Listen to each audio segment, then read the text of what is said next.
This week the 2018 Nissan Pathfinder will make its way into showrooms carrying a base price of $30,790 for front-wheel drive models, while all-wheel drive examples will begin at $32,480. Those prices do not include the $975 destination charges. With the Nissan 3-row crossover receiving a fairly substantial facelift for the 2017 model year, changes for 2018 are on the light side of the spectrum. A couple of standard features get added, including automatic emergency braking and a new rear door alert system. The latter reminds drivers of potentially forgotten items in the backseat if the rear door was open before a drive. On SL trims, adaptive cruise control and the Nissan Connect infotainment system with navigation becomes standard, while 4 additional USB ports get added for a total of 6 inside the Pathfinder's cabin. The blacked-out Midnight Edition package sees availability expand to include the SL variant in addition to the range-topping Platinum model. The styling package adds exclusive 20-inch black aluminum wheels, black fascias trim, mirror caps, roof rails, spoiler and badges. For the interior, illuminated side sills greet riders, while Midnight Edition floor mats are available. Finally, 2018 adds Scarlet Ember and Midnight Pie as new paint options. 2018 Albanian Lex Pathfinders will continue to be powered by a 3.5-liter V6 engine making 284 horsepower and 259 pound-feet of torque, which is bolted to a continuously variable transmission. Fuel economy is rated at 20 mpg city and 27 mpg highway for two-wheel drive models, and 19 mpg city and 26 mpg highway with all-wheel drive.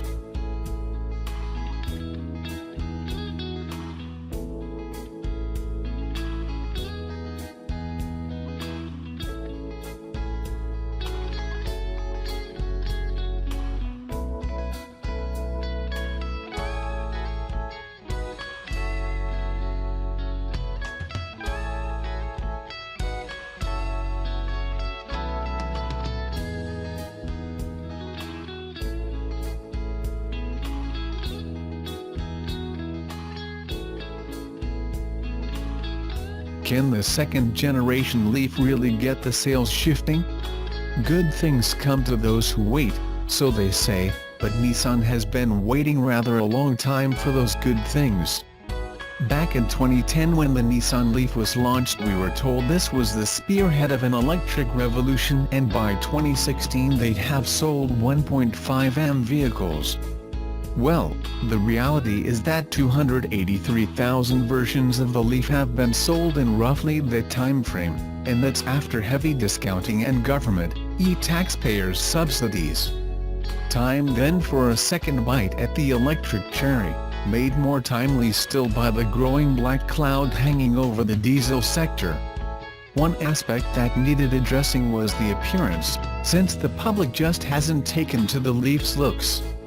The new model certainly looks more aggressive and sorted, and is a bit wider and longer as well. There's certainly a touch of the new Micro about it, and that's welcome. The cabin has also taken a pace forward, with a much simpler and more streamlined dashboard replacing the rather cluttered earlier version.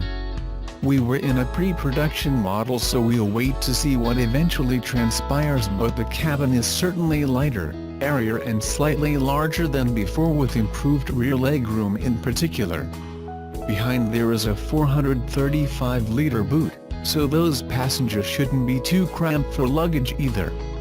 To go with the new looks is a new battery pack. It sits under the floor and sends its energy to a new electric motor. The old model made 107 bhp, but the new one can produce 148 bhp, a very useful increase. There's considerably more punch to the power now, as evidenced by the figures, where the old model hit 62 mph in 11.5 seconds, this one can crush it in a nudge over 8.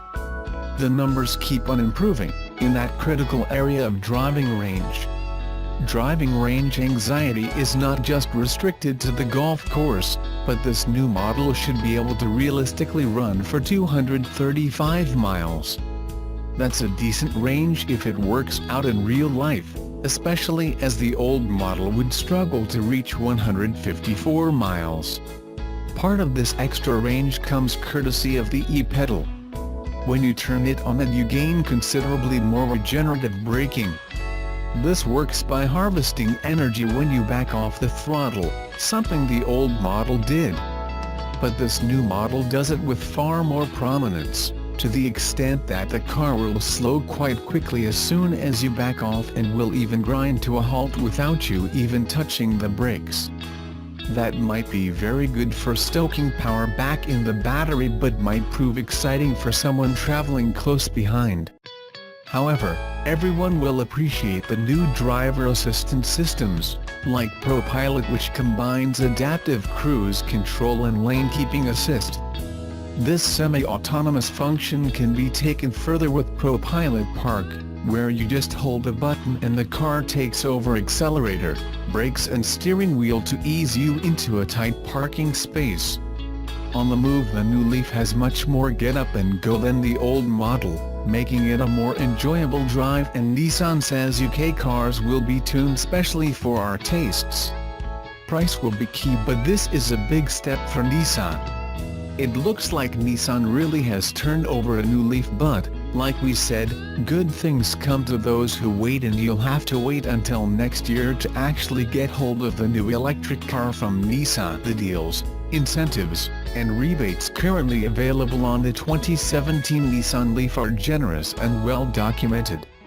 A handful of utility companies across the United States have offered generous discounts, likely backed by Nissan itself, to move the current generation Leaf from dealerships to driveways.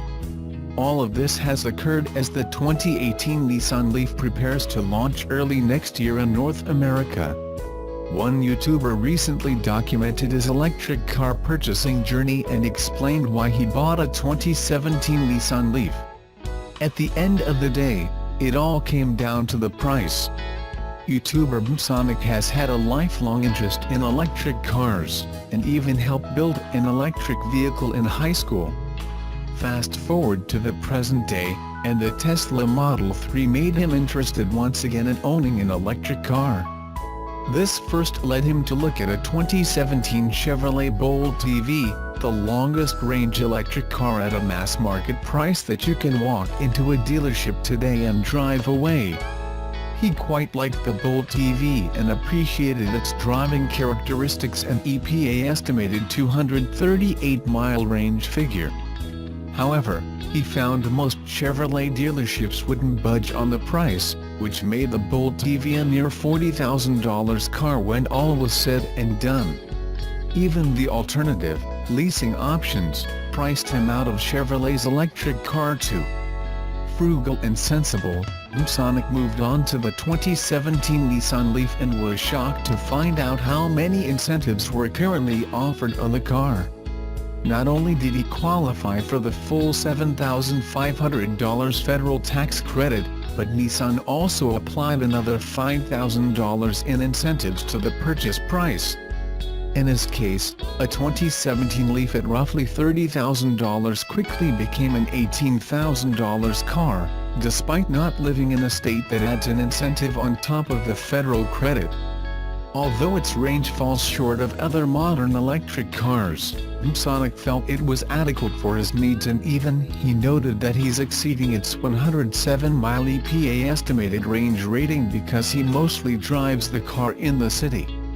In total, he received $12,500 in incentives, and with a small amount of equity in his previous car, he was able to walk away with a brand new electric car with a monthly payment that is $50 less expensive per month.